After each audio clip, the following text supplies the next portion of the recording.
Entonces empezamos con la presentación. Nosotros tuvimos oportunidad de hacer una investigación de tipo virtual justamente después del impacto del COVID.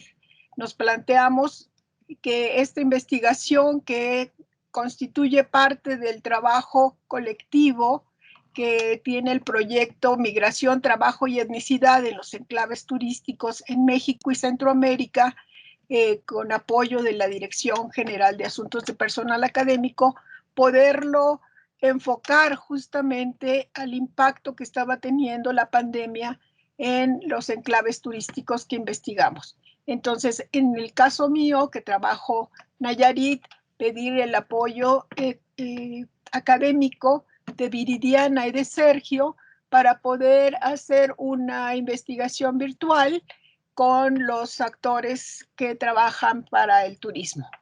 Y tuvimos respuestas interesantes a nuestra convocatoria. Estamos mostrando aquí el escenario geográfico de las principales poblaciones del municipio de Bahía de Banderas. En tercer lugar, algunas anotaciones sobre el tema de Bahía de Banderas, que es un municipio creado por y para el turismo. Asimismo, el tema de que es la entidad con mayor dinamismo económico, de crecimiento económico y también demográfico. Esto ha creado una serie de flujos interesantes sobre el tema del trabajo, ¿no? La actividad dentro del turismo. Por otro lado, en este marco o como resultado de las dinámicas que se establecen con el turismo, el escenario de desigualdad social y también el desplazamiento que ocurre a la agricultura y a la pesca ribereña. Entonces, en esta situación concreta, era necesario implementar una serie de estrategias, de políticas públicas que hicieran una mejor redistribución de los recursos que se generan por el turismo. Sin embargo, esta situación ha sido bastante poco atendida por los gobiernos locales y de la entidad y nacional, por supuesto, también, que han desatendido el tema del desarrollo humano en esta parte del país. Y las cifras que se tienen, ¿no?, sobre los datos poblacionales, pues hablan justamente de esta precariedad de desarrollo humano que hay en la región. Por otro lado, tenemos ya el impacto de la pandemia en la región, y entonces el aislamiento y el cese de actividades económicas que frenaron totalmente la posibilidad de gestionar algún tipo de ingreso económico, ¿no?, para la población local. En el caso de, suscribimos junto con Mike Davis que este tipo de eventos catastróficos están estrechamente relacionados con la fase histórica del capitalismo que estamos viviendo, o del momento societario que estamos viviendo, y en ese sentido el tema es que este tipo de eventos serán recurrentes en el escenario social del planeta. Pensar también que COVID obliga a reflexionar sobre este tipo de eventos, pues el impacto no solamente es social, es ambiental, es político, tiene una serie de repercusiones en las sociedades, no solamente locales, sino globales. Entonces, la naturaleza de esta crisis sanitaria ha llevado a reflexionar no solamente en términos del evento biológico per se, sino los impactos sociales y políticos y ambientales que están generando las dinámicas de crisis a nivel global. Y la cuarentena, por supuesto, frenó la actividad humana, la movilidad tan importante que se genera en estos enclaves turísticos. En el caso de Bahía de Banderas, que se inscribe dentro de la Riviera Nayarit, hay 23 enclaves turísticos que vieron frenado de un día a otro justamente su actividad. Entonces, por otro lado, tenemos la visión estatal del gobierno federal sobre la misma actividad turística. Y en el cambio de una transición política de un gobierno priista a un gobierno morenista, el gobierno de la Cuarta T percibe de manera distinta el turismo, ¿no? Y plantea que el turismo es una herramienta económico-social que procurará la renovación, se procurará renovar para que se enfoque a la reconciliación social, que pueda contribuir significativamente a la erradicación de la pobreza como un objetivo fundamental para hacer más igualitaria las relaciones sociales en el país. Y para ello generan una serie de acciones fundamentales, que es garantizar un enfoque social para el turismo, el impulso del desarrollo equilibrado en los destinos turísticos y cabe decir que en el 2019, en mayo del 2019, Andrés Manuel López Obrador visitó Bahía de Banderas, hizo una serie de planteamientos sobre el desarrollo urbano territorial que se fueron cumpliendo de tal suerte que viene la pandemia y empieza la reconversión de uno de estos hospitales que habían quedado semiconstruidos en tiempos de Peña Nieto. Entonces, se termina de hacer la construcción del Hospital General número 33 del IMSS en San Vicente y se incorpora más tarde a la conversión hospitalaria para convertirlo en un hospital COVID, que esto ha sido muy importante para la infraestructura hospitalaria y sanitaria de un municipio que carecía, por supuesto, de estos servicios. Solamente tenían el Hospital Público de San Pancho, construido desde la época de gobierno de Echeverría. Por tanto, el tema del turismo sostenible en el territorio nacional solamente puede darse si existe realmente un equilibrio en la redistribución del desarrollo social. Bueno, entonces iniciamos nuestra investigación y tal como establece los principios de la etnografía digital, implementamos esta indagación cualitativa y creemos que esta incursión, porque es aprender a integrarse a una comunidad cibernética en donde el escenario social es el que nos plantea una serie de limitaciones y a largo plazo esta movilidad va a generar justamente que nuestras prácticas de investigación nos permitan adoptar otras nuevas herramientas como las de Internet para poder gestionar investigación cualitativa. Y pudimos desarrollar 100 cuestionarios vía Facebook y 10 entrevistas semiestructuradas vía WhatsApp con una duración entre 30 a 60 minutos. Y dentro de este periodo de junio hasta el día de hoy, pues hemos hecho levantamiento de datos, ¿no? Justamente a través del Internet y en contacto directo con los actores sociales y haciendo un seguimiento por Facebook de todos los acontecimientos locales, mirando las páginas y los sitios de Facebook de las diferentes comunidades dentro del espacio local. Y como les comentaba, de un día a otro, la movilización del conocimiento de la pandemia llevó a la expulsión de los trabajadores de la construcción en toda el litoral, sobre todo en empresas muy destacadas como se me fue el nombre ahorita. El tema es que de un día a otro tuvieron que salir los trabajadores, eran camiones, ¿no?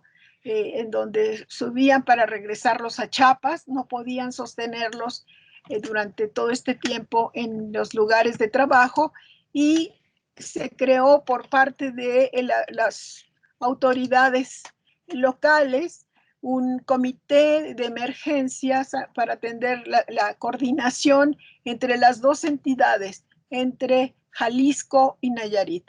Hay una sinergia muy importante entre estas dos entidades y estos dos conglomerados turísticos enclaves, pues Puerto Vallarta está mucho más consolidado en términos sociodemográficos y socioterritoriales, de tal suerte que era necesario poder consensar una serie de acciones de gobierno que pudieran resolver en parte todo el conflicto que se estaba generando con la inmovilidad. Por otro lado, esta inmovilidad llevó a que los pobladores de cada uno de los pueblos ribereños cerraran sus accesos ante el miedo al contagio.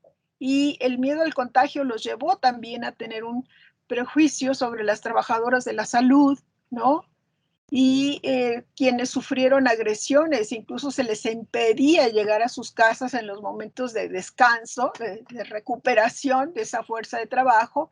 Y bueno, pues ese fue uno de los momentos críticos justamente que enfrentaron los actores sociales, en este caso las mujeres enfermeras, ¿no?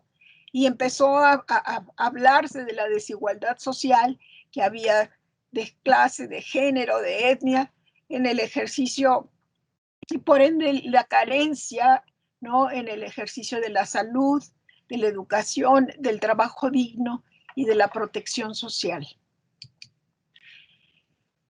El cierre de las actividades no solamente llevó al cierre de las playas, los accesos a los pueblos, sino también el estancamiento de los cruceros, incluso en Puerto Vallarta, ¿no? Y este es el escenario comparativo de los indicadores sobre los visitantes internacionales antes y durante el momento de la pandemia. Entonces, estamos hablando de ingresos menores comparativamente a los años anteriores, ¿no? Y cómo esto afectaba directamente a la población local.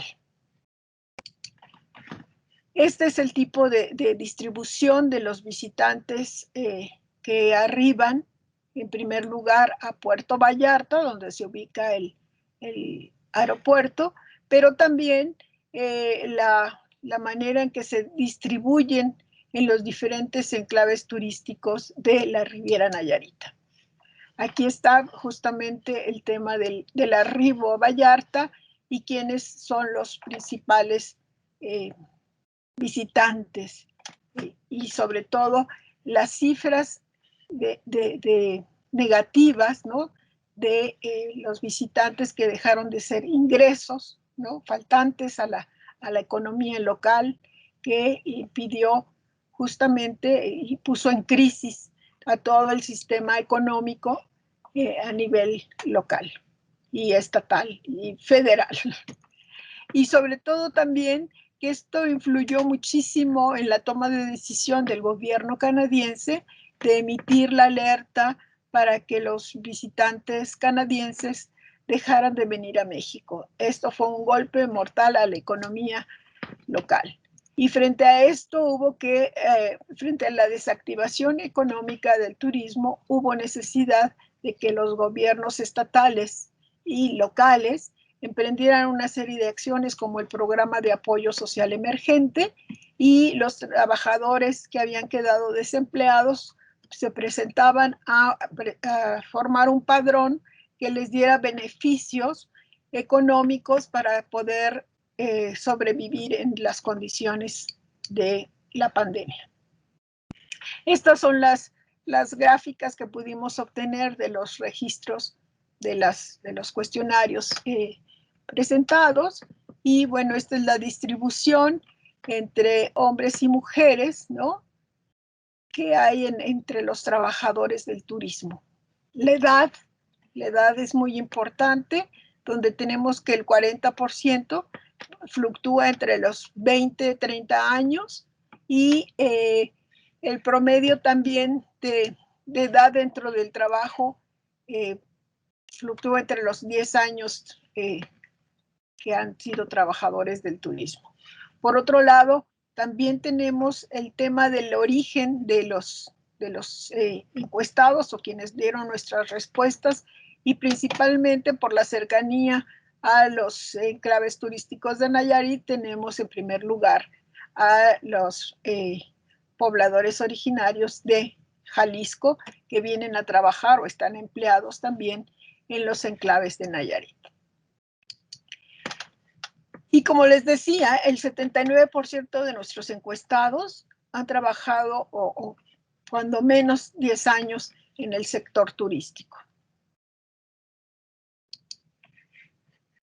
Y el tema es que en la mayoría de la población encuestada nos mencionaron que habían trabajado en restaurantes o en áreas de cocina, dedicados a diferentes actividades dentro del espacio turístico, y todo esto ha creado justamente una inestabilidad, puesto que el despido ha sido mayúsculo, 35% de ellos fue despedido, mientras que el 24% continuó trabajando de manera discontinua, y otro 23% se suma dicen que a una pausa laboral, ¿no?, en sus actividades.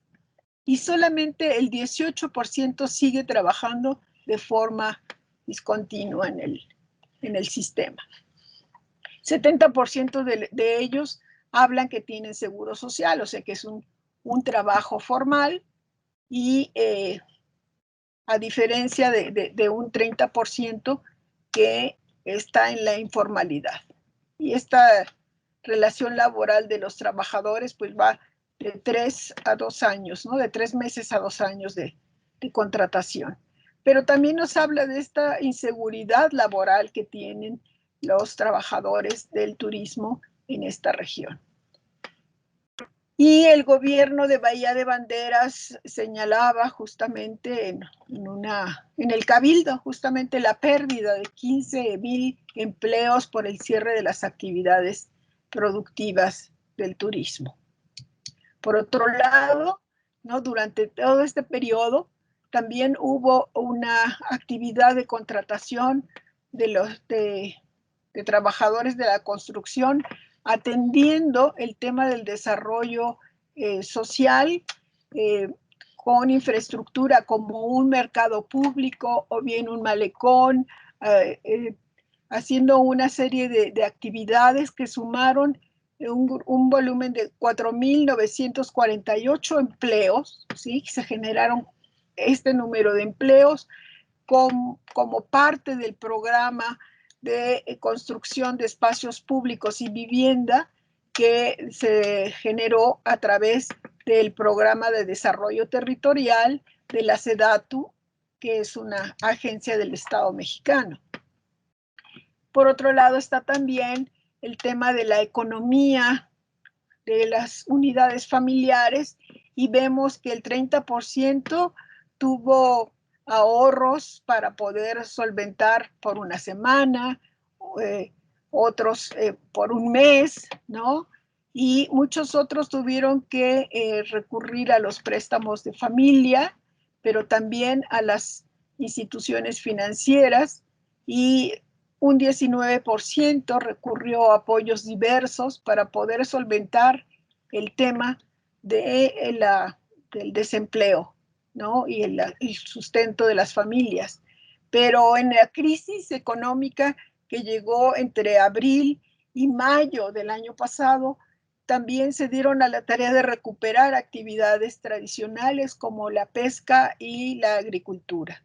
La pesca fue una revelación para ellos de recuperar esas vocaciones tradicionales que sirvieron para el sustento de la familia, porque salieron a pescar como no había habido competencia en este rubro, entonces tuvieron unas pescas extraordinarias y no solamente tuvieron para el sustento familiar, sino también para la familia extensa, para los amigos, en fin, pudieron darse cuenta que era importante mantener las actividades económicas tradicionales como una forma de sustento de las familias locales y pues seguir recibiendo las ayudas federales para poder solventar la vida familiar.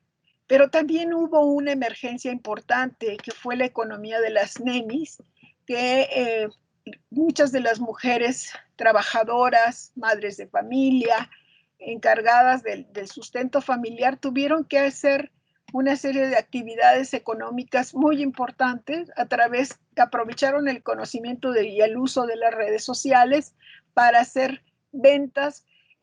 Yo he seguido en el Facebook todo lo que venden, es increíble el catálogo y posibilidades de ventas y del ingenio de estas mujeres que son las mamás luchonas, como ellas dicen, ¿no? Y que han generado un importante nivel de economía local para el sustento de sus familias. Y esto verdaderamente es una revelación interesante dentro del marco del COVID. Por otro lado, hay que señalar también que independientemente de la economía familiar, está también la actividad de resistencia que han tenido ante una serie de aspectos en donde las mujeres a las que hemos seguido en los diferentes espacios cibernéticos, pues resulta que están vinculadas o siguen trabajando sobre aspectos muy diversos, como impedir la construcción de una hidroeléctrica en el río Cajonos. Está el otro tema de la recuperación de las playas libres, está el tema de abrir una vialidad que fue privatizada, ¿no?, por gobiernos anteriores, y finalmente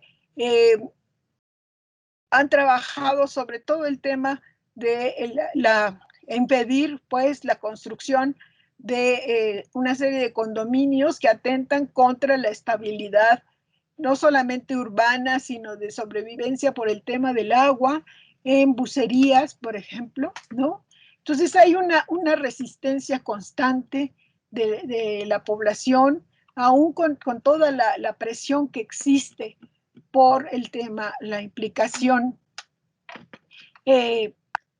con el COVID, también hay un tema de resistencia muy importante. Y recibieron o participaron también en donar despensas, en ayudar a los demás, en atender las medidas sanitarias, recibieron también los beneficios económicos que les dio el municipio y el grado de responsabilidad social sobre el tema de las medidas sanitarias también fue explorado en el cuestionario que les hicimos. Y finalmente nuestras reflexiones tienen que ver con el tema del confinamiento y las respuestas sociales que mostraron justamente cómo se profundizó la desigualdad social ya existente frente al tema del desempleo.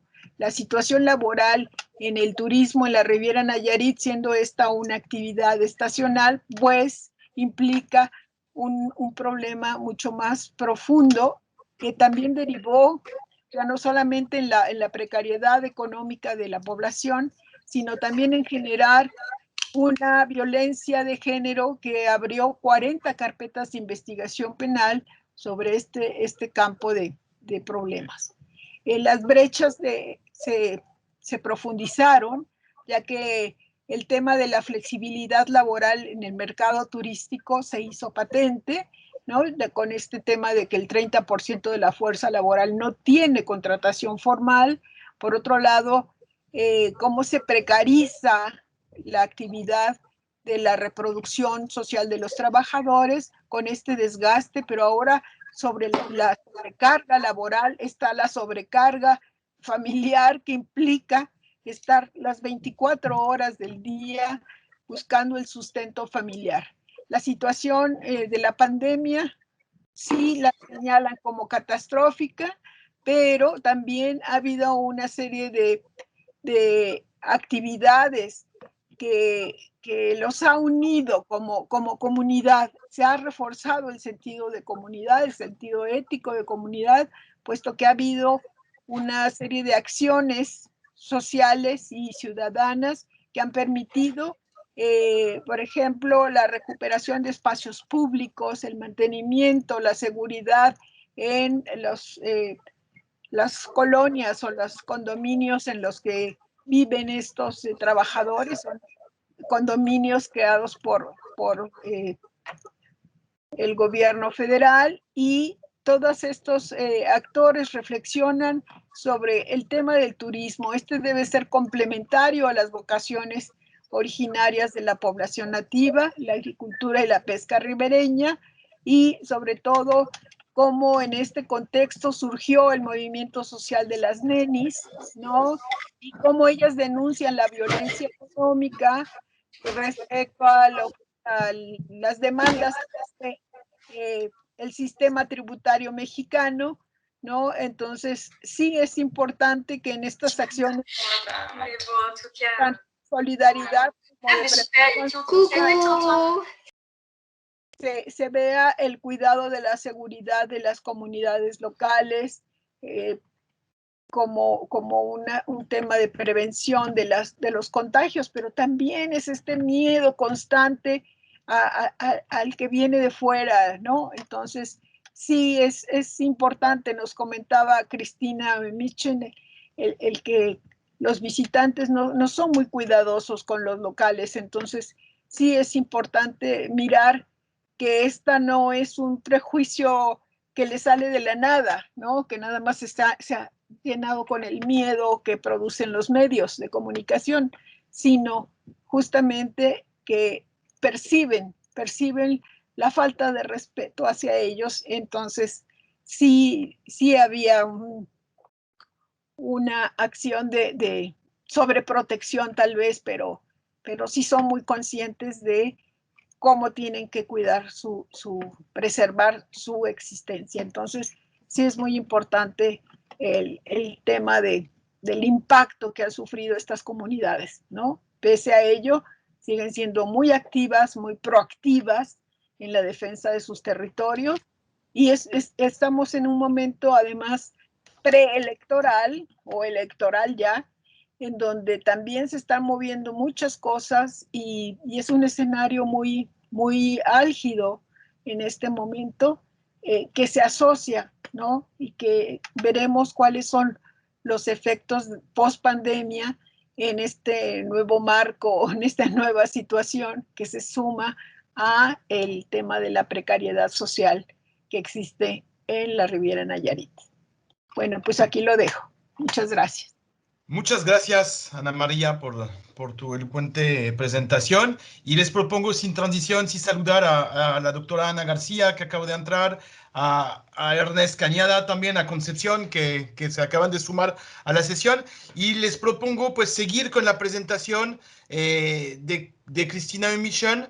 Y repetir que vamos a hacer la sesión de diálogo en un segundo tiempo, ¿de acuerdo? Después de las 3 presentaciones, o sea, tomamos el tiempo justamente de dialogar. Cristina, ¿estás aquí con nosotros? ¿Sigues aquí? ¿Cómo están? Claro que sí, aquí estoy muy pendiente, Bien. pero estoy viendo cómo se sube la presentación. La presentación se sube con el pequeño cuadrito que tiene una flecha adentro, que está entre el micrófono y el cuadro que es salir. Yupi, ahí estoy, ¿ya? Excelente. Bueno. Ya lo estamos viendo. Yo presento rápidamente a la doctora Cristina Michon Bazán de la Universidad Nacional Autónoma de México. Es doctora en antropología por la UNAM, miembro del Sistema Nacional de Investigadores Nivel 2, investigadora del Instituto de Investigación Antropológicas de la UNAM y miembro de la Academia Mexicana de Ciencias. Entre sus publicaciones recientes se encuentran la valoración de las culturas indígenas en el mercado turístico, apropiación, desporo o resignificación en las anales de antropología en 2020. y la doctora Cristina nos va a presentar la presentación siguiente, la precariedad laboral y pandemia en la periferia del placer del caso Cancún de México. Adelante, Bueno, Cristina. muchísimas gracias, Samuel. Muchas gracias a todos.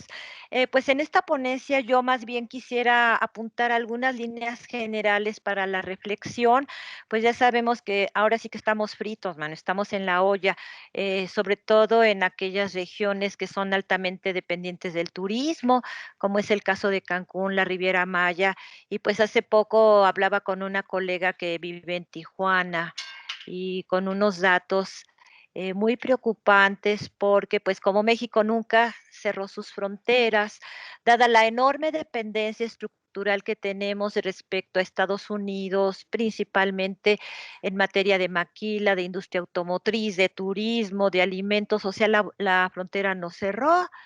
Entonces sucede que al igual que Cancún, pues a Tijuana llegan muchos turistas de manera desparpajada, sin cubrebocas, eh, donde llegan muchos espacios sin tener la precaución debida para evitar el contagio a las poblaciones anfitrionas, lo que nos lleva a pensar en una línea de trabajo que tendría que ver con la ética del turismo, o sea, ese turismo individualista, hedonista, ampliamente masificado, como ahora en las entrevistas que acaba de publicar Alba Sud, nos hace reflexionar en la necesidad de transformar al turismo, pero a partir no solamente de los daños ecológicos que ocasiona o del problema de la explotación laboral, que es a lo que me voy a referir ahora, sino en términos de la ética, en esta relación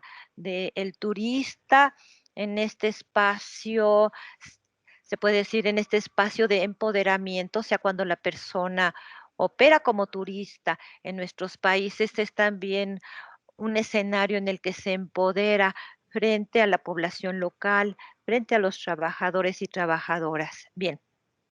Entonces, pues estas van a ser algunas reflexiones y que pues qué bueno que estén aquí mis colegas porque yo creo que entre todos nos surge ir repensando varias cosas. La primera de ellas es el tema de la precariedad laboral, que ya se ha visto que Ernest Cañada ha trabajado muy bien, que ayer también la doctora García expresaba. En nuestros países, y no solamente en Europa, sino en nuestros países se acentúa mucho el tema de la precariedad laboral. Em, y yo me ponía a pensar en esta relación entre la precariedad laboral y el turismo, en donde en la industria turística nuestros trabajos siempre han sido precarios. O sea, no ha habido esa época de la gran industria fordista, de la cual se ve mucho en la literatura, sobre todo anglosajona, que se habla de una etapa de un turismo en la época fordista, un turismo de masas, y donde supuestamente ahora ya estamos en una etapa post-fordista. Yo pienso que en el caso de nuestros países, este tipo de afirmaciones habría que matizarlo, porque las llegadas de turistas siguen siendo estas llegadas masivas y el trabajo que se lleva a cabo desde los cruceros, en los aeropuertos, en los restaurantes, en los hoteles, sigue siendo un trabajo pues ni siquiera fordista, es prefordista, digamos que es un trabajo taylorista donde los tiempos y movimientos son altamente valorados, la gente deja su energía, deja su sangre, su sudor en este trabajo donde la intensidad eh, es una cosa que se ve todos los días, o sea, basta ver en los restaurantes, o sea, cómo la gente ahí andan con los trabajadores con la comanda, ¿no? Así le llaman comanda. Bueno, la comanda es donde anotan y con la charola cargando varios kilos de peso, no se pueden equivocar en qué platillo va para cada quien, o sea, una situación que se nota tan estresante. ¿A cambio de qué? A cambio de un salario mínimo cuando bien les va, porque en México la mayoría de los meseros viven de las propinas. En México se acostumbra o se pide que el pago del 15% del consumo es para las propinas. pero de ese 15%, el 12% es para el gerente o para el dueño del establecimiento. Perdón, no es el 15%, es el 15%, es el 10%. El 8% es para el dueño del establecimiento y solamente el 2% es para el mesero que recibe la propina. Y esto sucede tanto en los restaurantes de Quintana Roo como en los restaurantes de la Ciudad de México, de Guadalajara, incluso les puedo decir hasta los nombres de las cadenas. Por ejemplo, el Sonora Grill es el 10%, pero si el mesero no se da cuenta que ya alguien se llevó el salero, que ya alguien se llevó la servilleta o el cubierto, eso que se perdió lo tiene que pagar él de su propina. En Sanborns ocurre lo mismo, si encontramos con trabajadores que están en la industria restaurantera, que ocurre lo mismo, sea una situación de precariedad en donde las meseras incluso tienen que comprarse su uniforme para trabajar. En algunos lugares, como aquí en la Ciudad de México, incluso hay quienes pagan por trabajar. Todos los trabajadores que ordenan el tráfico dentro de los centros comerciales, que aquí les decimos el viene, ellos tienen que pagar una cuota para que los dejen trabajar. Lo mismo en el aeropuerto. Si en el aeropuerto de Cancún, por ejemplo, donde hay personas que ayudan con la silla de ruedas a llevar y traer gente o que ayudan con las maletas, ellos viven de las propinas. Pero de esa propina tienen que dar su moche, tienen que hacer un pago a la persona que tiene ahí ciertas concesiones, o sea, hay una estructura donde se mezcla los intereses de organizaciones gremiales con organizaciones con una estructura institucional informal. Bien, entonces es un poco para pensar que nosotros, ahora sí, como decía, nunca hemos sido modernos, más bien aquí nunca hemos sido posfordistas, o sea, seguimos trabajando con esquemas de explotación, que Vianet Castellanos, cuando habla del regreso a la servidumbre, pues va a ser una forma elocuente de decir cómo se dan las relaciones capital-trabajo en esta región de Cancún, la Riviera Maya, donde los trabajadores, donde un porcentaje importante, de acuerdo a la encuesta nacional de ocupación y empleo de 2015, alrededor del 36% son mujeres. No están sindicalizadas, ¿no? Ni sindicalizados. Contamos con una estructura laboral en donde vemos que en la cúspide siempre va a haber personas que son del país de origen, de las grandes cadenas, que son los que van a dirigir y tomar las decisiones importantes, mientras que la base de la pirámide vamos a encontrar a la población local. Pero incluso fuera de esta estructura laboral formal, pues también nos vamos a encontrar con esta amplia precariedad integrada por personas de tanto de Quintana Roo como de los estados circunvecinos que laboran en la industria de la construcción, también en condiciones sumamente precarias. Ahora que empezó la pandemia, el 22 de febrero del año pasado, al igual que lo señalaba mi compañera Ana María, para el caso de Nayarit, pues acá en Cancún se fletaron camiones para regresar a la gente, ¿a dónde? Pues a Oaxaca, a Chiapas y a Tabasco principalmente. Entonces, bueno, como una línea que a mí me gustaría profundizar en esto que tiene que ver con la estructura laboral, es que vemos que hay también un proceso de racialización que tiene que ver con esta relación entre lo local y lo global, y donde los puestos de trabajo más bajos se quedan para las personas en el ámbito local. Y fíjense que no solamente esto tiene que ver con el hecho de que mucha gente que trabaja en la base de la pirámide no habla inglés, aunque eso es muy relativo porque pues o sea, luego les comentaré cómo al interior de la industria hotelera y restaurantera, pues la gente ha venido aprendiendo, haciendo uso del Internet, de sus vínculos con turistas extranjeros, pero también tiene mucho que ver con el fenotipo y con los prejuicios que se tienen y que se reproducen en términos globales. hay una racialización que se intersecciona con el tema de género y con la nacionalidad, que son temas que vamos a ver ahora reflejados en esta pandemia.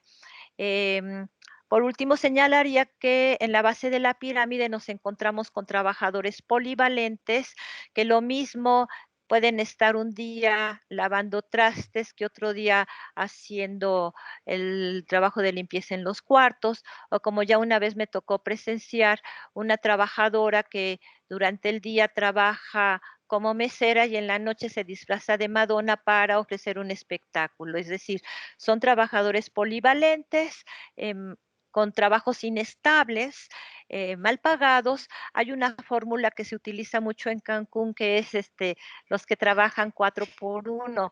Yo digo, ¿qué es eso del 4 por 1? Bueno, son 4 meses de trabajo por 1 de descanso, de tal suerte que las empresas hoteleras no tienen el compromiso laboral con sus trabajadores en caso de enfermedad laboral, como ocurre, y que ya Ernest Cañada ha demostrado cómo las trabajadoras terminan al paso del tiempo siendo afectadas en cuanto a su columna vertebral, en cuanto a sus articulaciones, y entonces se lavan las manos y no hay sindicato que proteja a las trabajadoras, porque el sindicalismo es un sindicalismo blanco, un sindicalismo que ya existía aún antes de que hubiera trabajadores. Bien,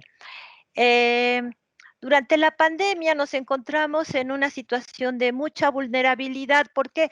Porque aunque tengamos trabajadores y trabajadoras que ya tengan 15 o más años trabajando en algún establecimiento de este tipo, en un hotel, en un resort,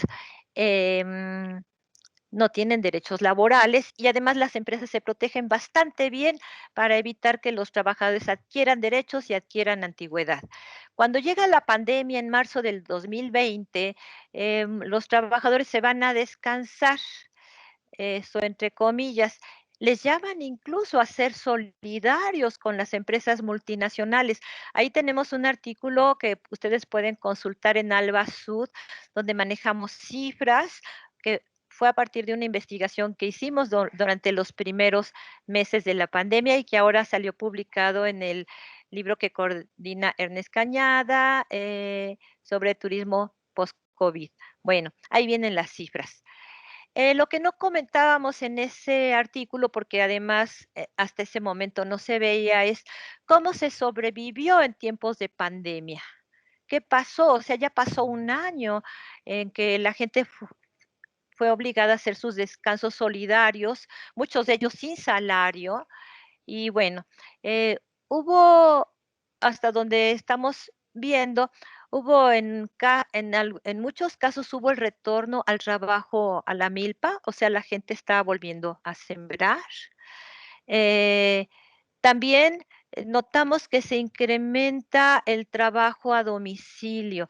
O sea, yo me he fijado por lo que he podido hablar, lo que he podido conversar, toda esta cuestión de las entregas a domicilio, de gente que hace el súper y que va y entrega a las casas, o los chefs que se organizan para llevar alimentos preparados, toda una enorme cantidad de personas que se dedican a vender cubrebocas, geles sanitizantes y remedios para el coronavirus, o sea, como una especie de reinvención de las actividades.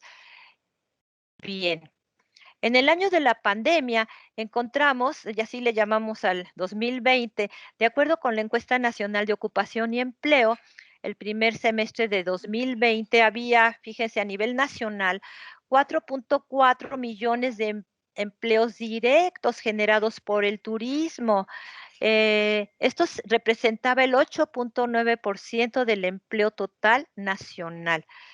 Y como señalaba, siendo tan dependiente del turismo, además de otras actividades, por eso México no cerró sus fronteras. El turismo tuvo sus puertas abiertas y aún así En el caso de Cancún y Riviera Maya cerraron 267 establecimientos, dejando sin empleo a alrededor de 20,000 personas. Claro, empleos directos. Los más afectados en toda esta región fue la Riviera Maya, donde cerraron 250 hoteles, y Cancún fue menos afectada, con 17 hoteles que cerraron.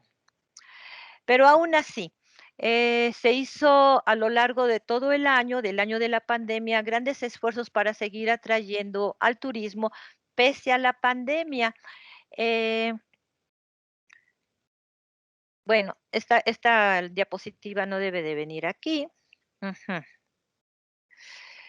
Bueno, esta tampoco. Bueno, antes de entrar a la perspectiva dramatúrgica, es que estoy leyendo a Goffman, estoy releyéndolo y se presta mucho para pensar esta situación.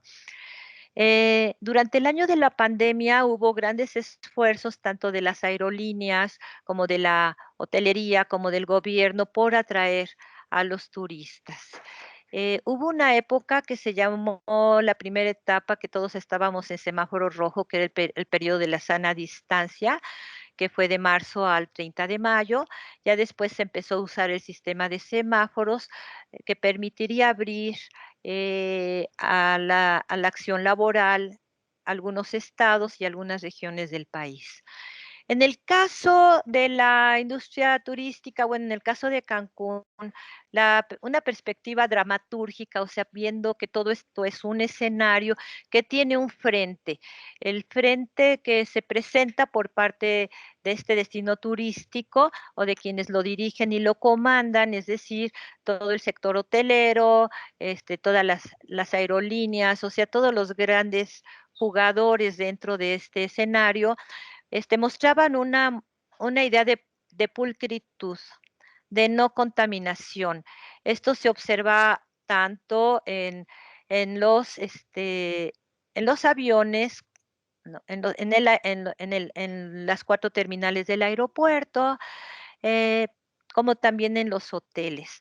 Vemos que los trabajadores fueron capacitados por el Instituto Mexicano del Seguro Social, y además recibieron otras capacitaciones acerca de desde cómo utilizar el cubrebocas, cómo sanitizar, bueno, le dicen sanitizar, bueno, cómo desinfectar el cuerpo, cómo tratar a los turistas,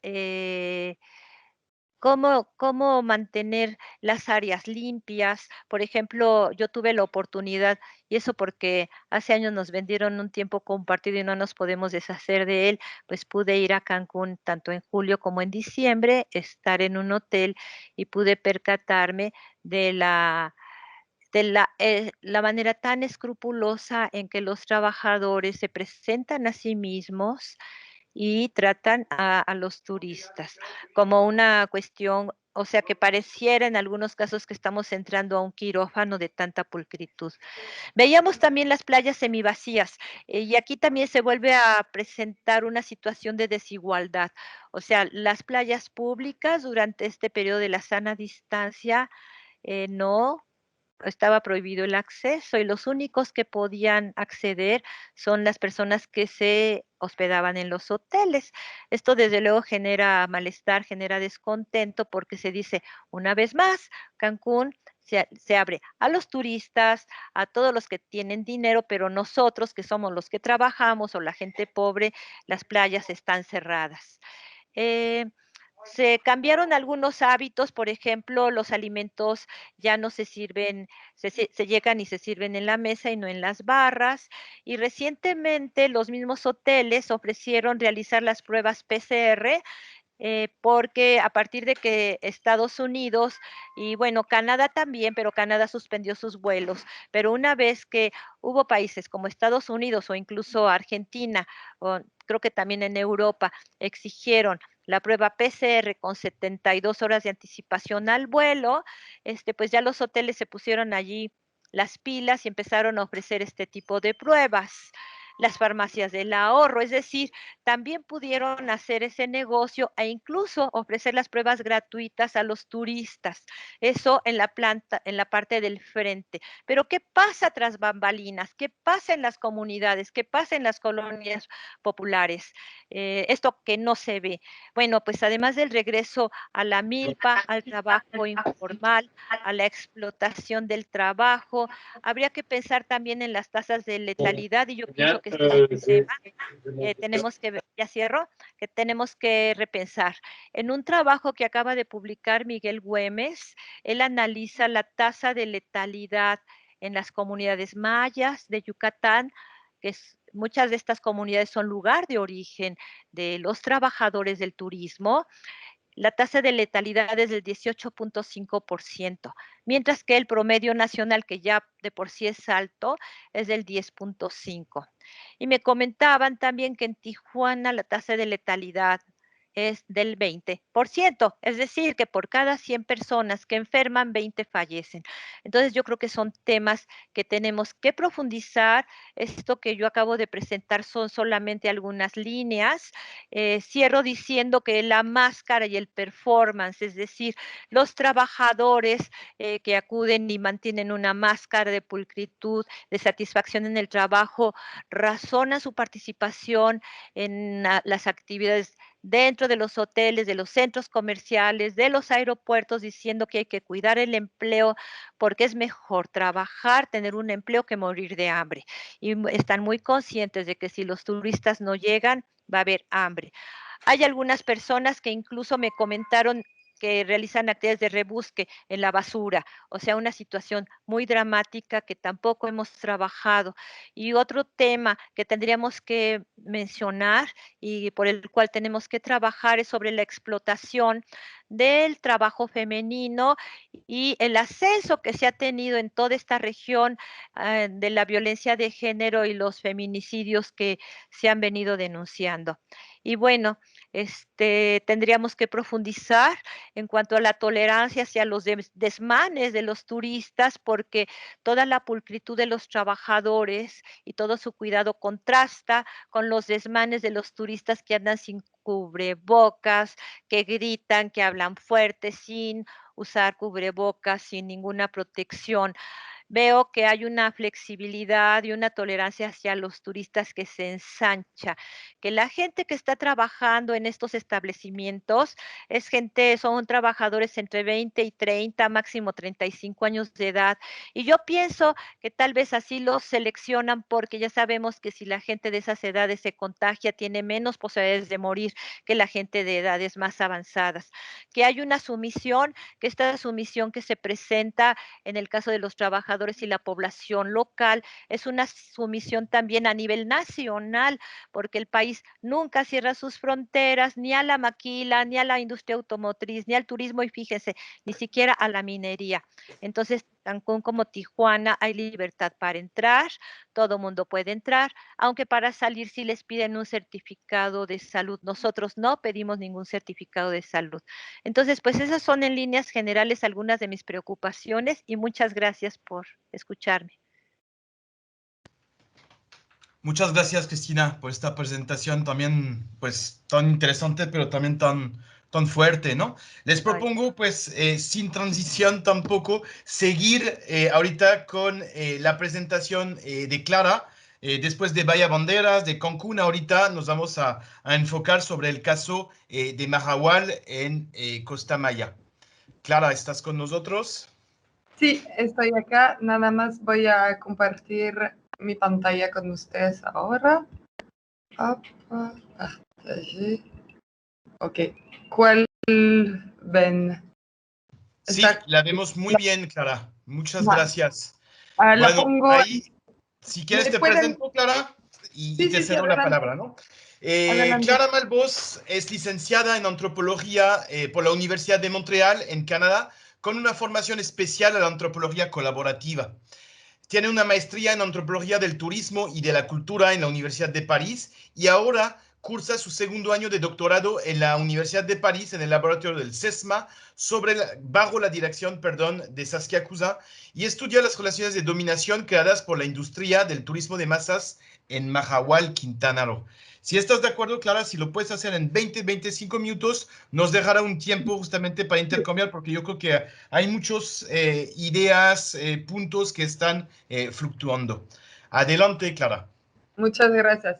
Así que lo siento, pero mi presentación está escrito en francés porque no estaba segura en qué idioma tenía que hacerlo y lo había preparado pues así en francés, pero así creo que todos van a poder entender con la presentación en francés y yo hablando en español. Pues sí, mi presentación que se llama El turismo frente al coronavirus, crónicas en tiempo de pandemia en la península de Yucatán, en México. Entonces le voy a hablar del caso específico de Mahahual, donde tengo mi campo de investigación. Pues en una primera parte le voy a presentar de forma como más global qué es Mahahual, qué tipo de turismo tenemos acá, cuáles son las poblaciones, los trabajadores que hay en esta localidad, para en una segunda parte estar capaz de entender cuál fue el impacto del coronavirus y el impacto social y económico de esta pandemia sobre los trabajadores del sector terciario. Entonces, Mahahual pasó de un pueblo de pescadores a una localidad de cruceros. Es un pueblito que tiene más de 100 años de existencia y que tenía la pesca como forma primera de ingreso económico. En este pueblo al principio no había ni agua corriente ni electricidad y la pesca era realmente el primer ingreso. Lo que pasó es que a partir de los años 2000 se construyó el puerto de crucero Costa Maya y transformó totalmente el pueblo. Transformó el pueblo de un lado territorial, así que vimos transformaciones de edificios y todo, y transformó también las ocupaciones de los habitantes. Así que los pescadores tuvieron que reconvertirse en guía de snorkel, capitán de lancha para buceo, etc. Y hubo también una migración muy importante, porque con la construcción de este puerto de cruceros, hubo la creación de muchísimos empleos. Así que mexicanos de todas las partes del país vinieron a trabajar a Mahahual y en el mismo tiempo extranjeros que llegaron acá solamente de vacaciones por unos días decidieron de quedarse acá y, por ejemplo, implementar un negocio que sea un hotel, un restaurante o centro de buceo. Y así hoy Mahahual en día cuenta más o menos 2.000 habitantes, pero como les expliqué que esta población vive gracias a este turismo de crucero, es una población flotante y entonces es un poco difícil estimar exactamente el número de gente que hay ahí. Pues en Mahahual hay inegalidades socioespaciales muy importantes. En el sentido de cuando se creó el puerto de cruceros, se creó en el mismo tiempo dos barrios. El barrio de Casitas, que se creó al principio para alojar a los trabajadores del puerto, y el barrio de la 55, que está en el kilómetro 55 entre la carretera de Mahahual hasta el axo principal entre Chetumal y Cancún. Todo eso para decir que ahí, en esa repartición territorial, vemos las inegalidades entre los diferentes habitantes. En Casitas ahora encontramos a la gente que tiene más dinero, los extranjeros y los dueños de esas infraestructuras turísticas.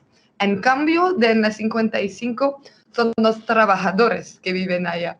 La foto que les puse ahora mismo que pueden ver en el PowerPoint justamente es una foto del barrio de la 55. Tienen la electricidad desde hace como un par de años. Todavía justo ahora mismo están poniendo el drenaje, así que es muy diferente de Casitas que tiene pues todas las comodidades necesarias, ¿no?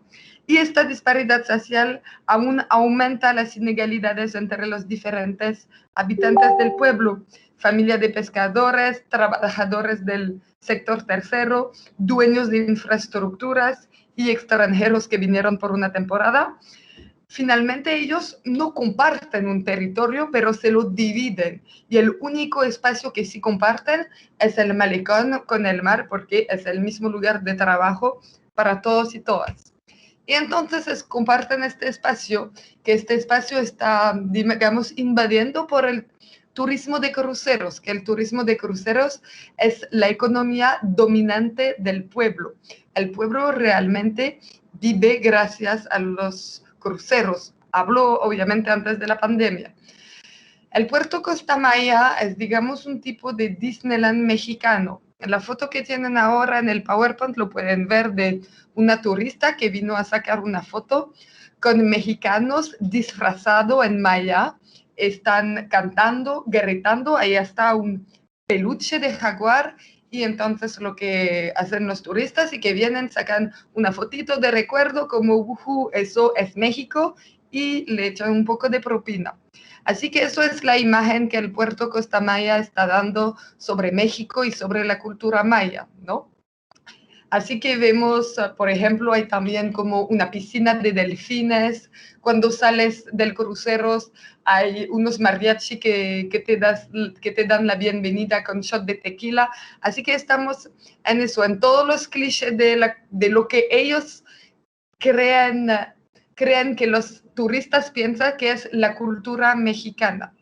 Del otro lado hay este desarrollo de turismo más de larga estancia, pero ese turismo de larga estancia que se quedan en hoteles no está muy desarrollado en Mahahual. Y el problema mayor de esta industria turística en Mahahual es que los beneficios de esta actividad no llegan directamente a las poblaciones locales y a los trabajadores, pero que dan en mayoría a la empresa privada de Costa Maya. Cuando les decía también un último punto, que es un pueblo que vive solamente con el ritmo de los cruceros, para decirlo, pues en temporada alta hay hasta 5 cruceros por día, que eso representa, digamos, 25,000 personas que llegan a Mahahual. Así que cuando lo piensas con los 2,000 habitantes, es muy poquito. Y una parte importante de la población, de los habitantes, se va al fin de la temporada alta. El director de la primaria de Mahahual me contó que había 40% de los alumnos que se iban en mayo y que se descorralizaban, que no terminaban el año entero. ¿Por qué? Porque esos trabajadores, una vez que la temporada alta se termina, vuelven a sus pueblos originarios. Así que eso fue para explicarles un poco, pues para implementar el caso de Mahahual, qué es, cómo funciona, qué tipo de turismo tenemos. Pero ahora, ¿qué pasó con esta pandemia?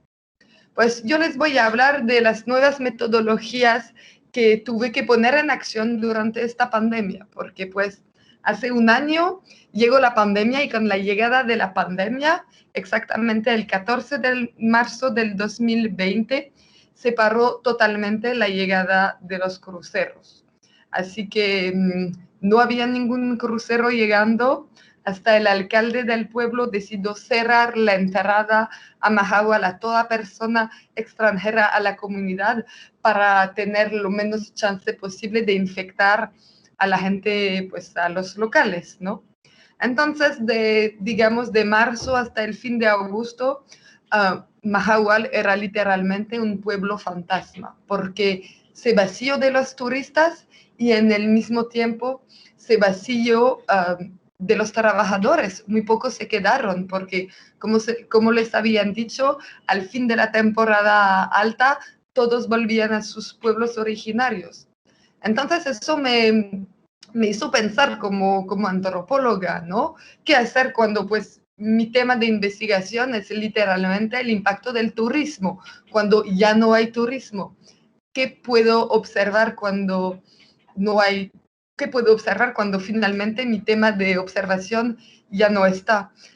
Y entonces estaba pensando cómo hacer, porque ya no puedo hacer entrevistas, ya no puedo hacer tanto observación participante, entonces ¿qué tipo de metodología me queda, no? Y estaba hablando con, pues, pocas de la gente que se quedaron Y finalmente, bastantes de ellos me dijeron que pues ahora tenían más tiempo. Estoy hablando de población un poco como justo la presentación de antes, que son los trabajadores que tienen entre 20 y 35 años, así que tampoco tienen niños a carga. Entonces, por eso que sí, ellos tenían más tiempo, porque tampoco tenían que alimentar a toda una familia y dar clase a sus hijos y todo.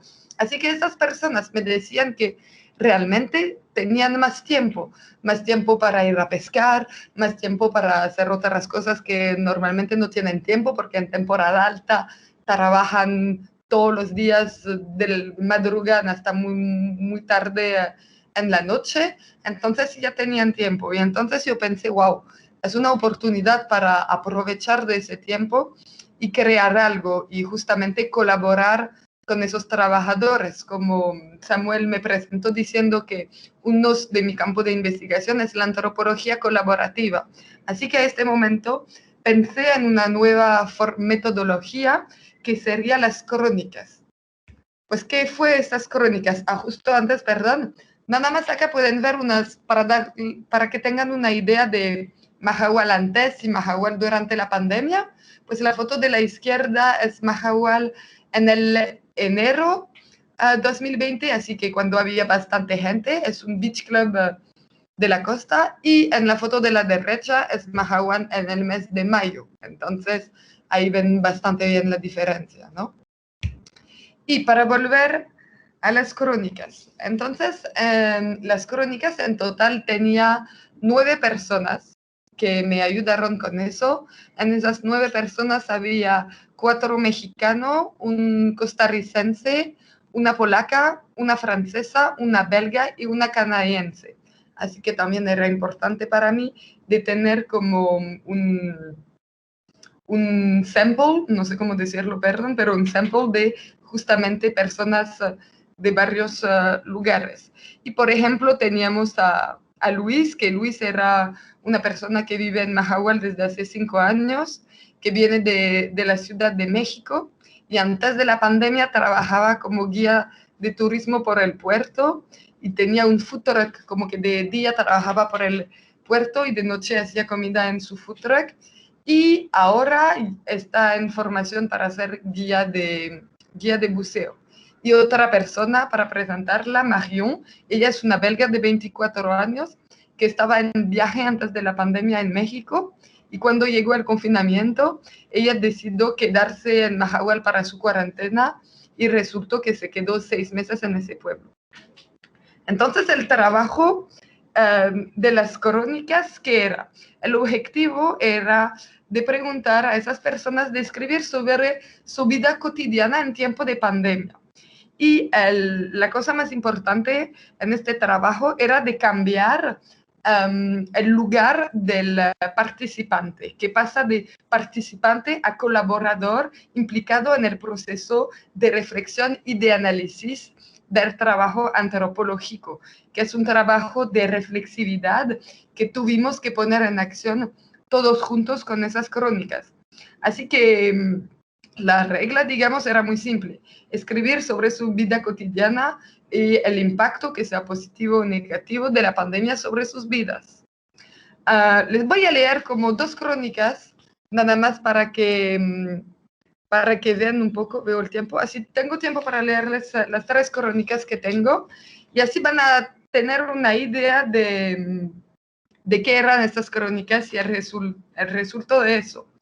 Pues la primera crónica es de un trabajador del pueblo que ya no puede más trabajar por los semáforos que hubo en México durante la pandemia.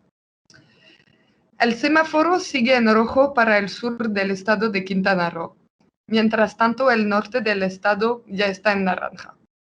Esto me causa mucha molestia, ya que deja en evidencia cómo los intereses políticos y económicos tienen más pesos que la realidad. En el norte de Quintana Roo es donde se concentra la mayor cantidad de hoteles lujosos y atracciones turísticas. Y es claro que ellos son los que hacen presión al gobernador para los dejen trabajar. Me atrevería a decir que el cáncer de la corrupción que impera en México tiene mucho que ver con esas decisiones. En Mahahual y en el resto del sur de Quintana Roo no hay hoteles 5 estrellas. Por lo tanto, no hay tanto intereses de personas con gran poder económico y político. Sin embargo, la gente necesita trabajar. Se puede observar en los rostros de las pocas personas que quedaron en Mahahual su incertidumbre por lo que vaya a pasar. Aquí, la mayoría vivimos del día a día. Si hoy hay trabajo, pues hay comida, y viceversa. Así, justo ahora, pues representa muy bien lo que él estaba explicando justo antes de eso, de la diferencia también entre las diferentes partes del Estado y de las pocas personas que se quedaron en el pueblo, ¿no? Otro extracto cuando empezó poco a poco a reactivarse el turismo nacional en el pueblo. Eso es de un buzo. ¿Qué día es hoy? Oh no, 2 bautizos de buceo a las 9. La pinche moto no sirve desde la última vez que la sobrecargué con cocos. 9:10 AM. ¿Estuvo buena la fiesta, no, joven?, dijo el conductor de taxi, usando el cubrebocas debajo de la nariz. Así es, don, le dije a seca, pero con una sonrisa que era cubierta por mi cubreboca. Llegué al centro de buceo con 20 minutos de retraso, pero por suerte los clientes estaban desayunando, así que me dio tiempo de aventurarme a un café y un pan más que suficiente. Así empecé el mes, medio desvelado, un poco crudo, pero me eché un buceo bien chingón, la verdad. Los clientes se fueron felices y yo me quedé chilaquileando, pues me dejaron mi desayuno y una caguama, con lo cual yo me sentí soñando. Después de la chamba, me fui caminando a la casa. La verdad, el pueblo comienza a verse con un poco más de afluencia de gente que ya quería salir a cualquier lado. Descongelé un pescadito de los que he estado llenando a pescar y mi flaquita preparó una ensalada bien rica. Netflix, boom. Entonces ahí en esta crónica ven cómo se reactive poco a poco el turismo y para los trabajadores que ya empiezan a tener trabajo de nuevo. El último extracto que les voy a platicar, y después voy a seguir igual si no me queda tanto, es justamente sobre un trabajador que es originario de la Ciudad de México y que a un momento al fin de la pandemia, después al fin de la pandemia, digamos el confinamiento en México, que fue como en septiembre, se fue a la Ciudad de México y habla de su experiencia en el DF, ¿no? Al otro día me encontró con mi amigo y dealer el lechero, ya que la mota de buena calidad no puede faltar y sí se extraña, no como el pinche sargazo que fumamos en Mahahual. Él me cuenta que los días más fuertes de la cuarentena, en los cuales nadie salió de plano, solo los drogones seguían por las calles buscando capital para su dosis y tuvo que implementar el servicio de drag Uber, ya que su casa era la única de la calle recibiendo constantes visitas. Incluso tenía gente formada esperando fuera. Cosas así llaman mucho la atención, pero dice que no fue el único y la verdad, sí que los vagabundos y niños sin hogar, esos que limpian parabrisas de automóvil en los semáforos, que con 11 años están inhalando pegamento para olvidar el hambre y el frío, son los que más lo resintieron. Los chicos que se esconden y tienen toda la civilización bajo los puentes o estaciones clausuradas del metro. Conocí a varios, pero esta última vez ya casi no queda ninguno conocido. Tal vez se perdieron o se los comió el metro o la locura. La raza ya necesitaba salir a la chamba. En las calles se mira el surrealismo mexicano en su máximo esplendor. Mascarillas de luchador, cubreboca de princesa Disney, automóviles con cubrebocas para autos, la Virgen de Guadalupe con cubreboca, jajaja. Siempre he pensado que el mexicano solo inventa nuevas formas de generar desperdicios. Así que también en este último extracto tenemos un punto de vista de un mexicano que vive en Mahahual, pero que es originario de la ciudad y lo que siente y lo que ve cuando vuelve a su ciudad originaria. Entonces, eso fue la primera parte del trabajo de esas crónicas que hicimos juntos, que era como nada más escribir. Después hicimos un taller realmente con todas esas personas que participaron para poder llegar a un análisis juntos de esas crónicas. Así que ese taller se hizo en 3 partes. Ahí pueden ver fotos de pues justamente los colaboradores trabajando sobre el análisis de las crónicas, y en la derecha las diferentes crónicas.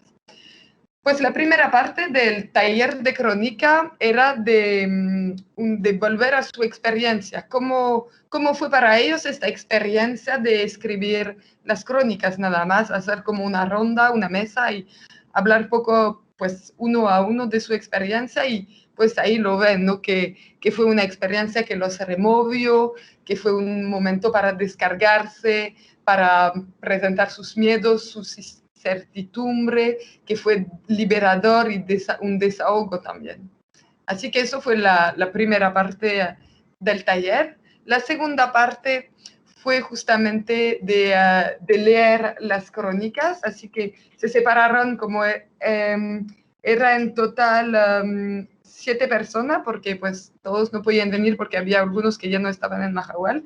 Separarse en 2 grupos, y lo único era que tenían que sacar un análisis de todas las crónicas que estaba imprimida. No había otras formas, tenían un gran papelcito así blanco y tenían que sacar un análisis y después presentarla al resto del grupo. Así que eso fue el primer trabajo del primer grupo. Es como un esquema de carta mental, así que en el centro tenemos pues al puto COVID, y ahí tenemos como flechas con los adjetivos que salieron más de esas crónicas, que arriba podemos ver la naturaleza, la empatía, la esperanza, como cosas más positivas, y más vamos abajo, más tenemos pensamientos más negativos, como incertidumbre, rabia, falta de control, pero tenemos también agradecimiento, privilegio, y cada de esas palabras están relacionadas las unas entre las otras. Y el otro grupo hizo este análisis que igual puso palabras, pero anotó, si pueden ver a la izquierda de cada palabra, está escrito como 11, 6, 14, etcétera, y así vemos cómo categorizaron todas las crónicas, que los categorizaron como con una carita que tiene una sonrisa, una media normal y la otra que se ve triste. Y así ellos hicieron su análisis. Entonces, ¿qué fue la conclusión de este taller de colaboración que hicimos todos juntos? Pues finalmente en esas crónicas vimos que hay una dualidad muy, muy, muy grande, porque de un lado hay un reconocimiento de tener más tiempo para sí mismo, para la naturaleza. Los colaboradores se sienten a veces como privilegiados, pero tienen como sentimientos de empatía, de solidaridad, pero del otro lado sienten como una rabia, una frustración muy grande y una inseguridad por la falta de control que tienen sobre su propia vida y sobre su trabajo futuro, ¿no? Hablan mucho de sentimientos de solidaridad entre los habitantes, porque en ese tema quiero, por un último punto, hablar de lo que he dicho al principio de mi presentación, que hay una disparidad socioespacial muy grande y que la gente no comparte en el territorio, pero se lo dividen. Y no existía un sentimiento de pertenencia al territorio. Y la pandemia creó este sentimiento, porque los pocos que se quedaron se apoyaron entre ellos. Hubo un centro comunitario que daba despensas todas las semanas por literalmente 8 meses. Los pescadores iban a pescar y después mandar un mensaje en el grupo Facebook de la comunidad diciendo a tal hora en las 55 regalamos pescado. Y todo eso son cosas que realmente no existían antes, así que eso fue algo que salió también mucho de esas crónicas. Entonces, este primero trabajo, esta primera análisis que hicimos de trabajo de colaboración, es un primer paso de este trabajo colaborativo que hicimos con esas nuevas personas. Las crónicas se escribieron entre el fin de julio y el principio de septiembre de 2020, y el taller estuvo a mitad de octubre de este mismo año del 2020. Así que ya terminé con mi presentación. Voy a apagar el... arrêter el partage. Ahí. Muchas gracias, Clara, por tu presentación. Pues si quieren, podemos prender las cámaras para vernos. Somos 15 en esta sesión. Y pues a empezar tal vez con un diálogo, intercambio de ideas. Yo me quedo con varias palabras clave, ¿no? Precariedad, desigualdad laboral, pulcritud, explotación del trabajo, sumisión, sobrevivencia, inseguridad, ¿no? Entonces, seguro, o sea, hay una primera pregunta y me parece que esta pregunta es para Cristina. Fernando pregunta si puedes citar el nombre del trabajo de Miguel Güemes. Lo citaste, pero si tienes la referencia para poder consultarlo. Sí, mira, no tengo ahorita a la mano el nombre, pero tú te metes a Facebook y pones Miguel Güemes y ahí en su página él publica en un diario. Entonces esto salió apenas la semana pasada. Gracias, Cristina. Pues adelante, si quieren, pues levantar la mano. O sea, nos queda todavía media hora antes de ir a la conferencia de Ernest. Entonces sí tenemos un poquito de tiempo para poder justamente intercambiar. Adelante, no sé quién se quiere lanzar.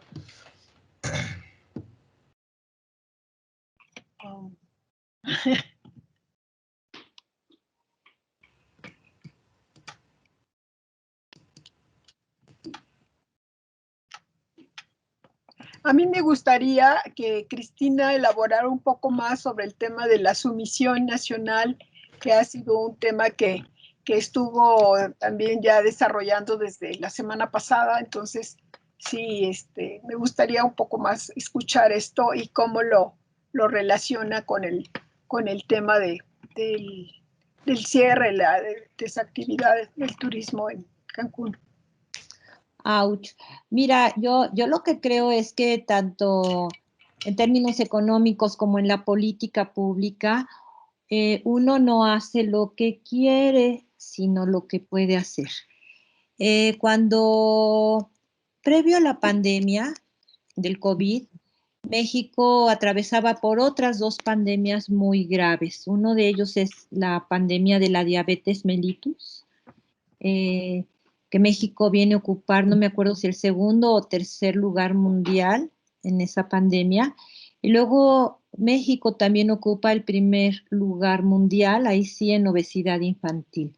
O sea, nos encontramos con una sociedad muy golpeada por las políticas neoliberales, con una relación sumamente dependiente en este proceso de reconfiguración que se dio con las reformas neoliberales, muy dependiente de actividades altamente depredadoras, ¿no? Como sería el caso, por ejemplo, bueno, de toda la industria maquiladora. Yo recuerdo que cuando estaba toda la discusión de si se aplicaba el confinamiento y la sana distancia, donde había mayor resistencia para que eso sucediera eran las maquiladoras del norte del país. Incluso recuerdo que pues hubo todo un movimiento de trabajadores, hay un movimiento de resistencia y yo creo que habría que darle seguimiento.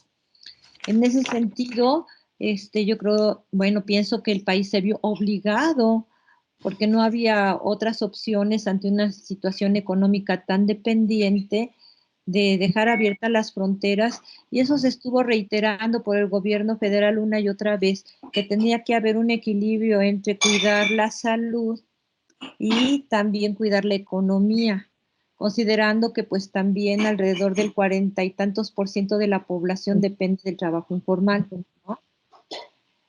Ahora, yo pienso que tenemos que profundizar, porque con las personas que yo he podido platicar, por ejemplo, en la zona hotelera, o sea, con trabajadores, en los restaurantes, en todos estos lugares, en estos sitios de destino del turismo masivo, como que hay internalizada esta idea de aquí vivimos del turismo.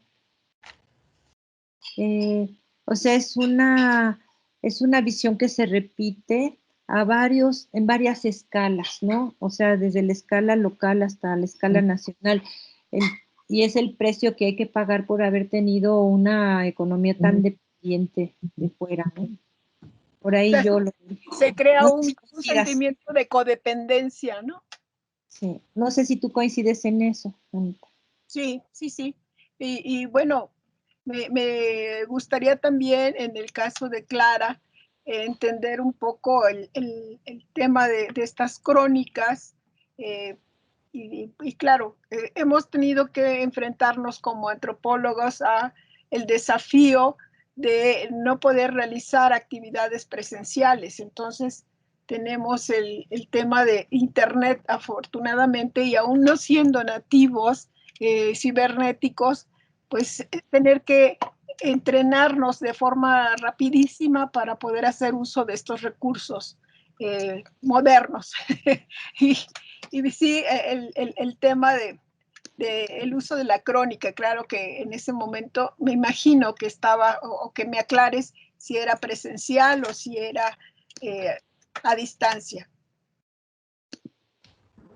Sí, entonces, pues yo estuve en Mahahual durante todo este tiempo, pero no tenía contacto directo con los habitantes, así que los contactaba por WhatsApp, literalmente, o mandando un audio por WhatsApp diciendo, ay, mira, y porque pues son gente que ya conozco desde hace bastantes años, que también así me sentía cómoda de poder preguntar eso, ¿no?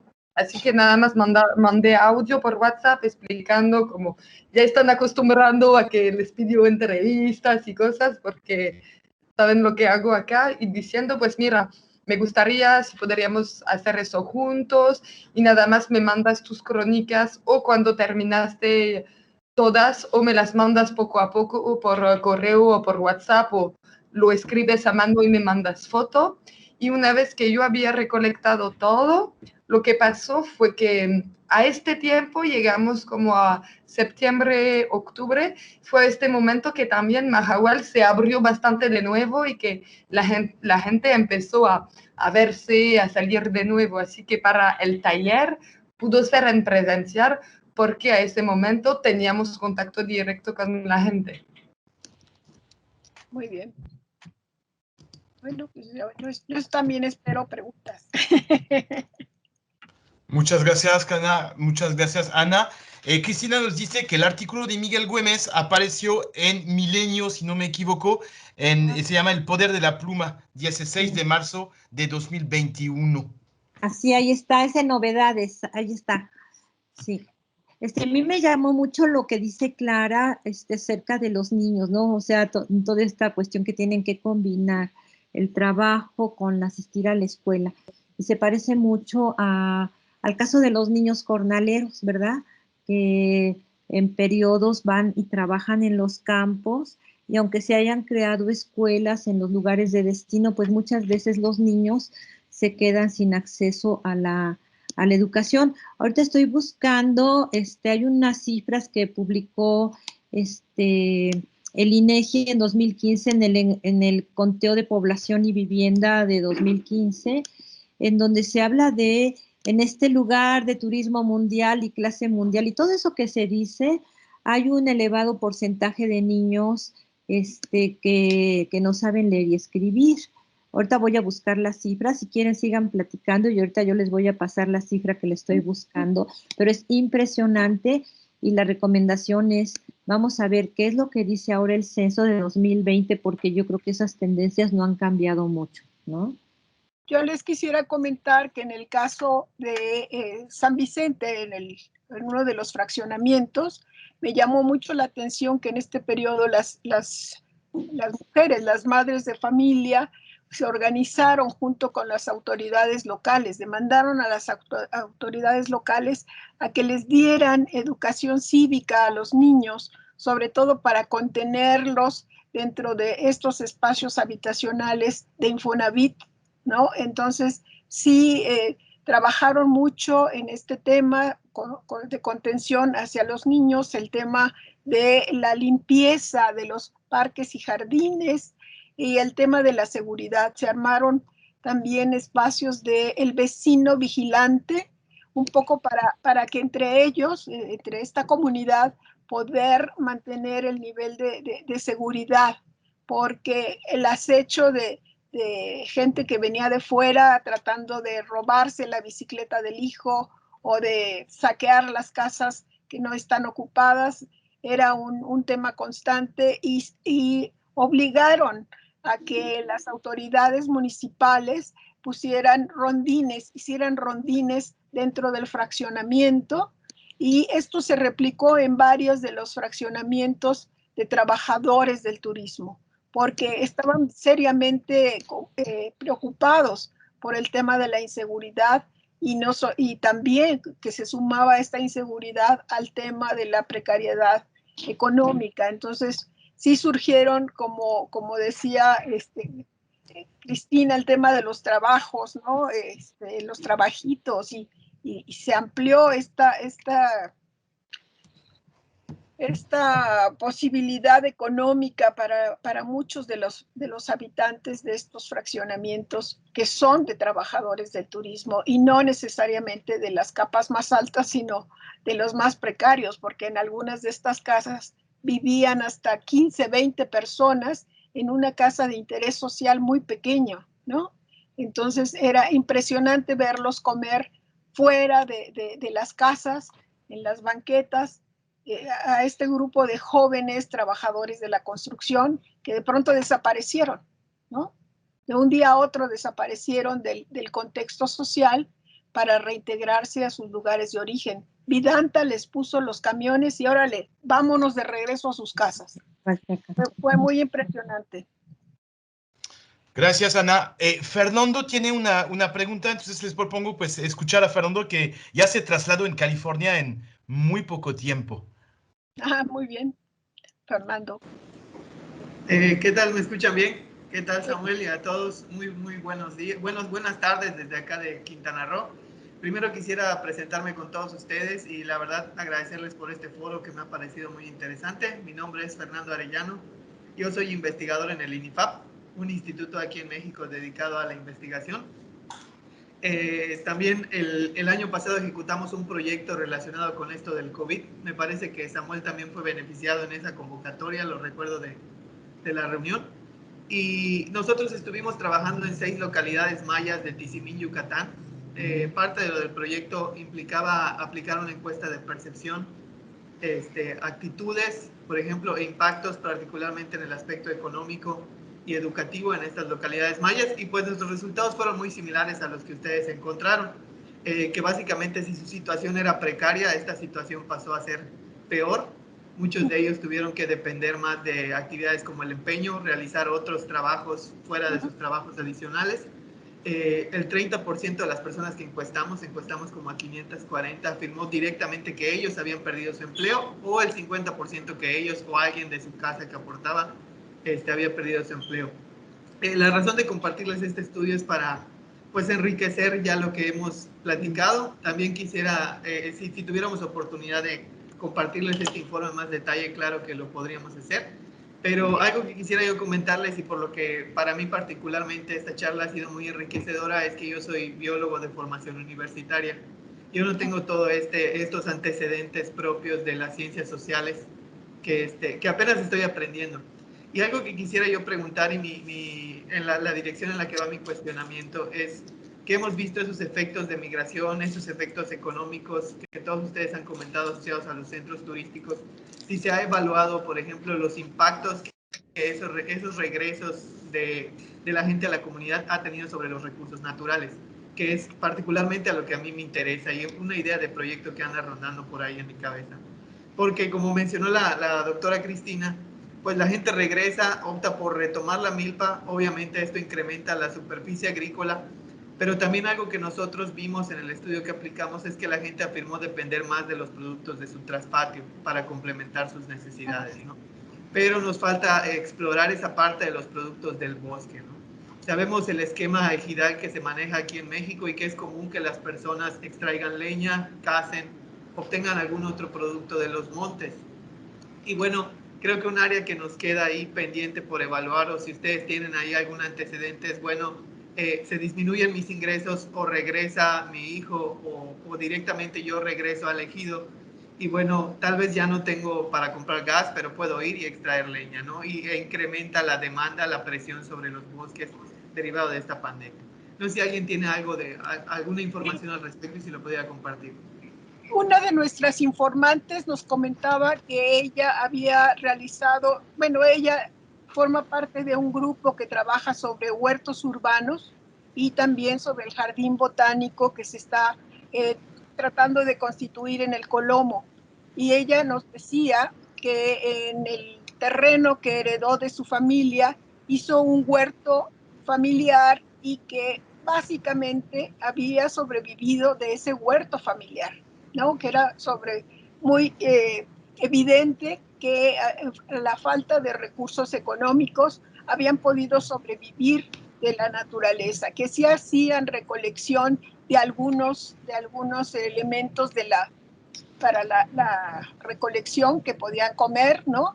Pero que básicamente era de su huerto.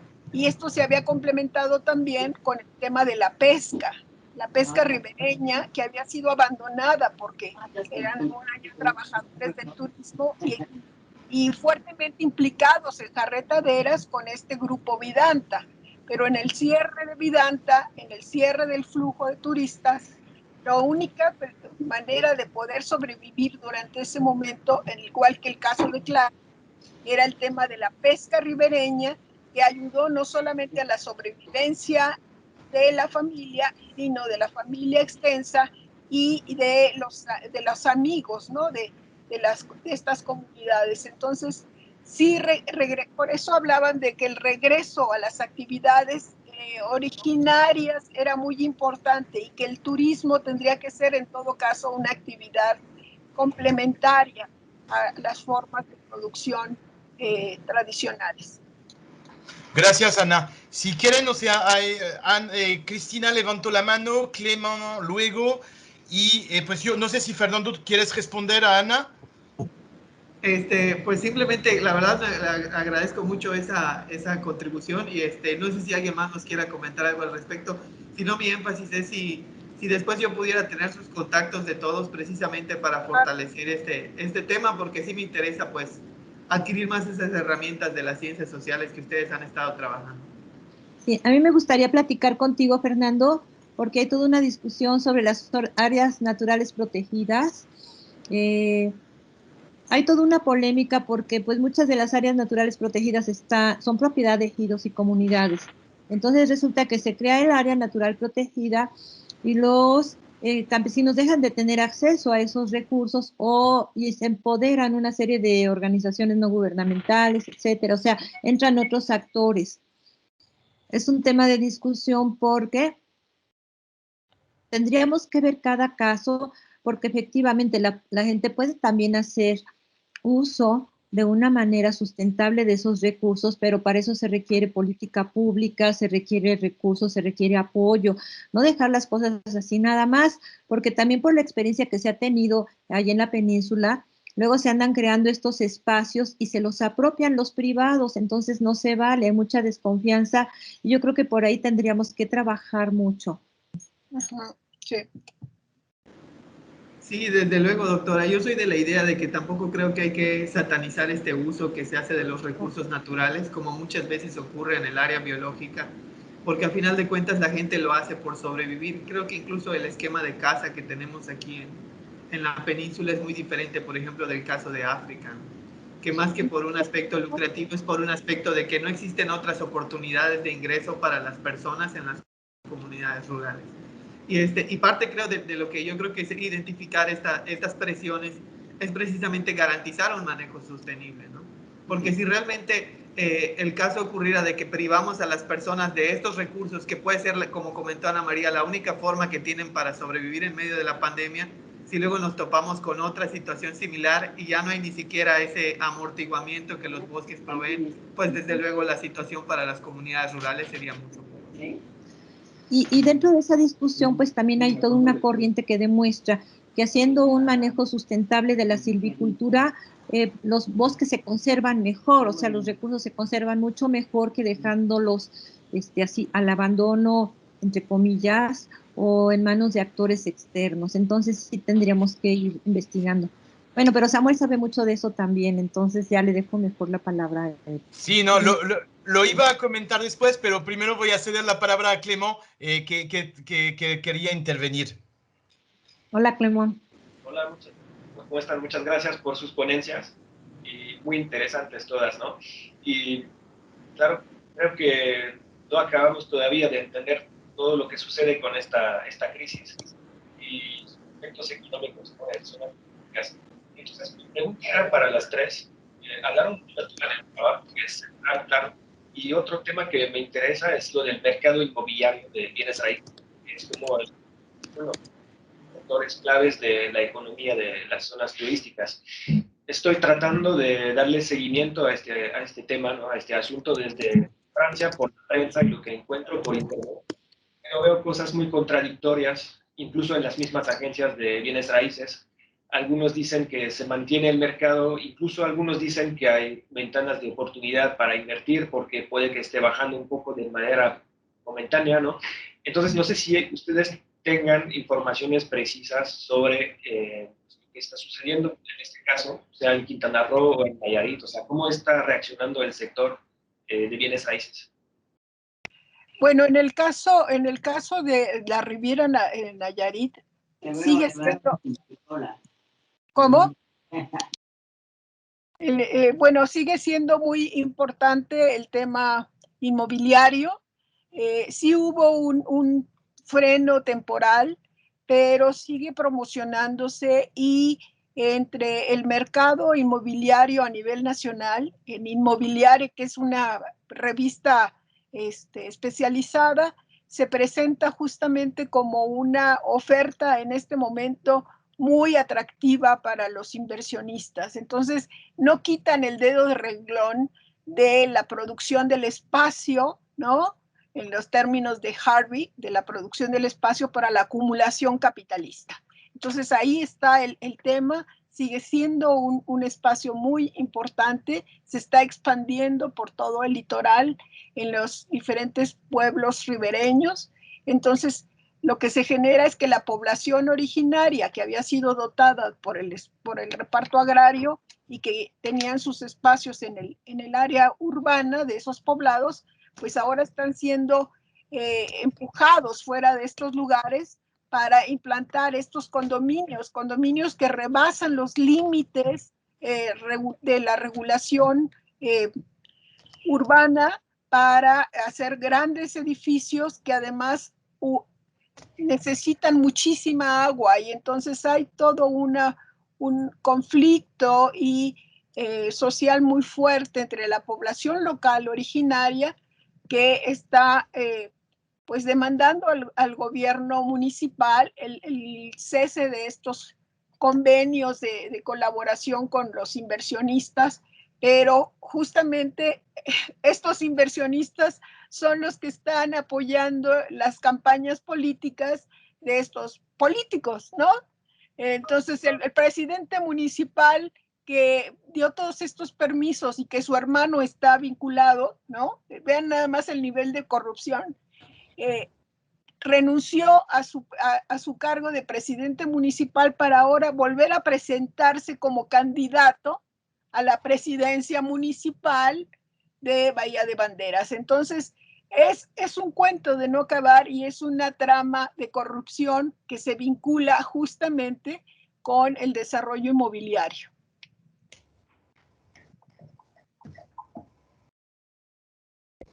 Gracias, Ana. No sé si Cristina quieres responder también a Clément. Me imagino que hay mucho por allá también. Tu micrófono. Tu micro, Cristina. Sí, yo pienso que sí ameritaría hacer un estudio. Pues por todos lados vemos anuncios de Mayacobá y un montón de desarrollos inmobiliarios que incluso pues le costaron a Lidia Cacho, ¿no? Un atentado en contra de su vida y ella tuvo que salir de la región por estar denunciando a estas empresas, pues detrás de las cuales pues están esos poderes fácticos. Ahora, el tema es que la industria de la construcción desde inicios de la pandemia también fue considerada como una industria prioritaria porque le daba empleo a mucha gente. Y entonces muchas veces ese empleo, que es otro tema que tenemos que analizar, es la construcción de estos proyectos, de los megaproyectos como el Tren Maya, el Tren del Istmo, que contratan a mucha mano de obra, el Tren México-Toluca. O sea, yo creo que por allí habría que explorar y vamos a ver qué tanto estas obras de infraestructura están muy ligadas al turismo. Yo pienso que en el caso del Tren Maya sí, el del transísmico pues habría que ver, ¿no? Muchas gracias.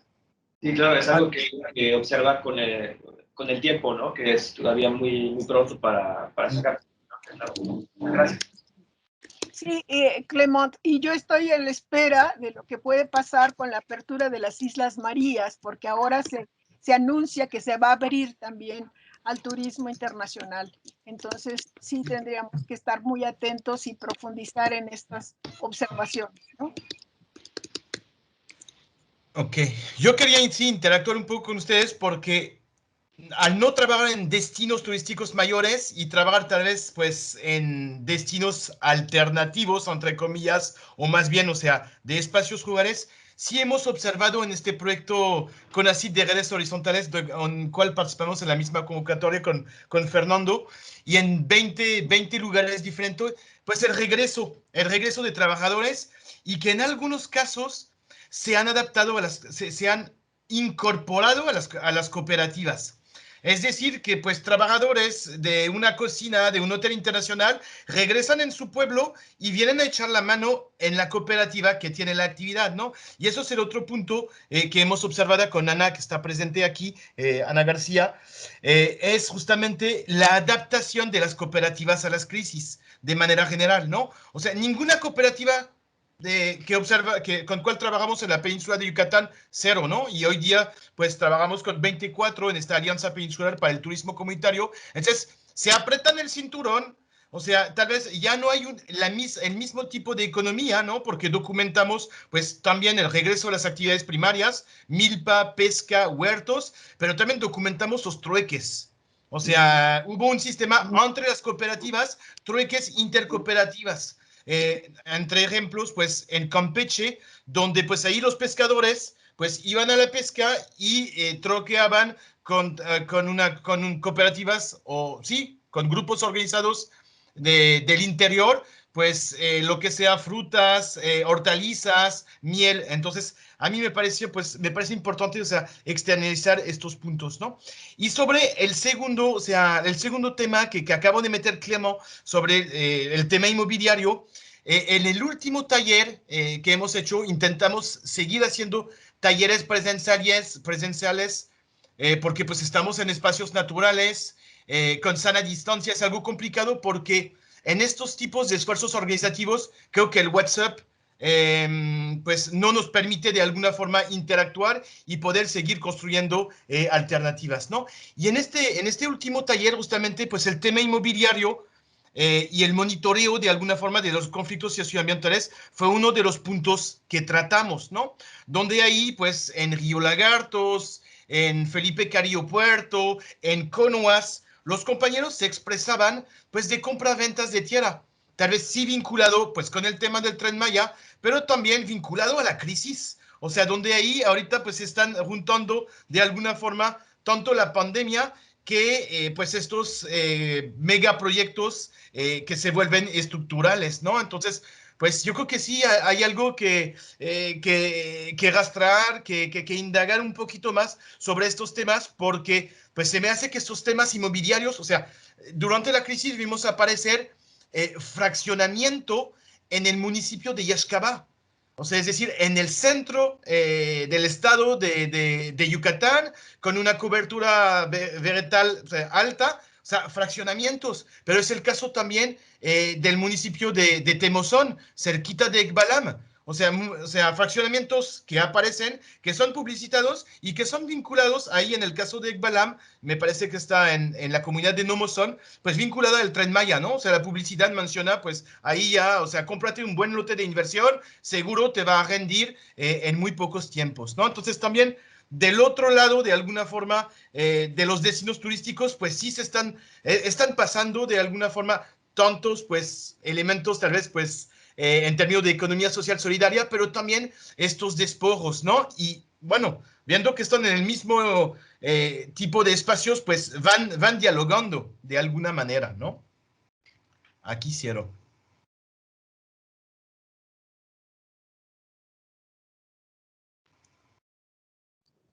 Bueno, yo tenía un dato, justamente el resultado de las entrevistas, en donde una de nuestras entrevistadas comentaba que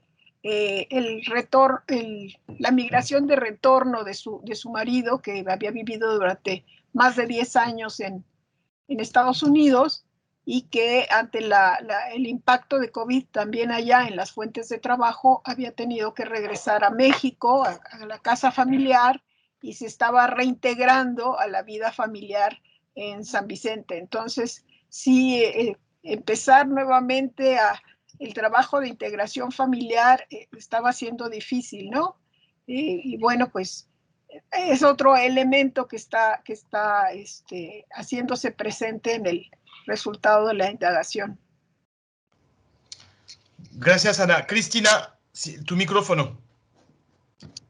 Más, tenemos que estar muy atentos a la industria inmobiliaria porque ahora con la emergencia del coronavirus, a nivel global también se dice que es mejor ahora irse a vivir a un lugar donde hay naturaleza, donde ahora gracias al teletrabajo ya no tienes que estar en las grandes ciudades, entonces aguas, porque por ahí se nos viene un boom inmobiliario y posiblemente estas compras y ventas de tierra y todo tengan que ver con ese tipo de proyectos que además tienen el respaldo de, ahora sí, ni modo, de este coronavirus que pues mucha gente que vive en pequeñas casas o en grandes ciudades va a querer salir.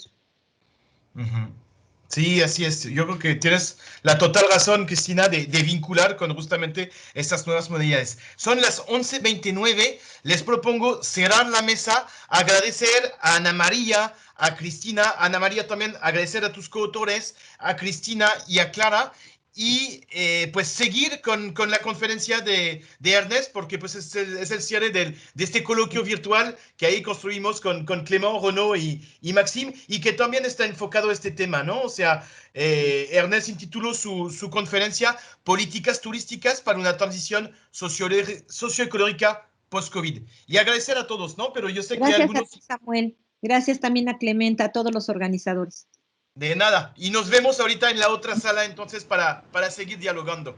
Dale. Muchas gracias a todos y todas. Gracias a ti, mucho Muchas gusto. gracias a todas y todos. Mucho gusto.